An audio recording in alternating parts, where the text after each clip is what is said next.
Hello everyone. Value addition की series में आज हम GS2 डिस्कस करेंगे। तो universal declaration of human right, इसके अंतर्गत 30 आर्टिकल हैं और इसको 4 पार्ट में बांटा गया है। तो बेसिक प्रिंसिपल आर्टिकल 1 और 2 इसके अंतर्गत आते हैं।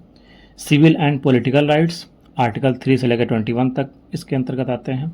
Economic, social and cultural right article 22 से 27 और जनरल प्रोविजन आर्टिकल 28 से 30 तक। Women related legal rights India में कौन कौन से हैं?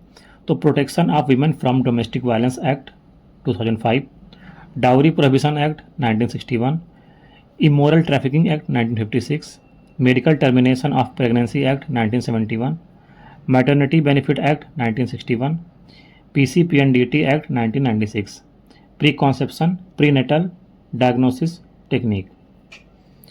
एम्पावरमेंट के कौन कौन से कितने स्टेज हैं? तो अवेयरनेस, एक्सेस, पार्टिसिपेशन, एजेंसी।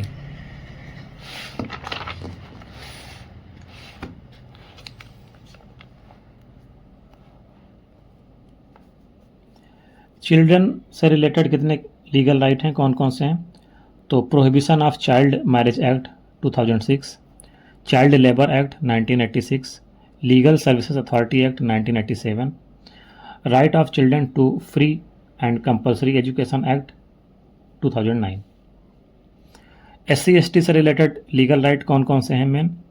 तो protection of civil right act 1955, SC/ST prevention of atrocities act 1989, prohibition of empowerment as manual scavengers and their rehabilitation act 2013, PESA act 1996, ये स्पेशली ST के लिए है।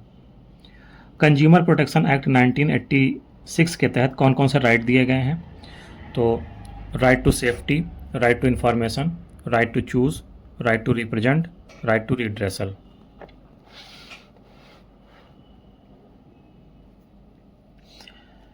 मिनिस्ट्री ऑफ होम अफेयर्स के अंतर्गत कौन कौन से डिपार्टमेंट हैं? तो department of Jammu Kashmir and Ladakh affairs, department of internal security, department of border management, department of official language, department of states, department of Holmes.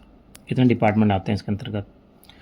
Ministry of finance के अंतर्गत कितने डिपार्टमेंट हैं? तो department of economic affairs, department of expenditure, department of revenue, Deepam, department of financial services. CBI के 7 division कौन कौन से हैं? तो anti corruption division, economic offences division, special crime division, policy and coordination division, administration division, directorate of prosecution, central forensic science laboratory. तो इतने division हैं। बाकी ये सब कल डिस्कस करेंगे।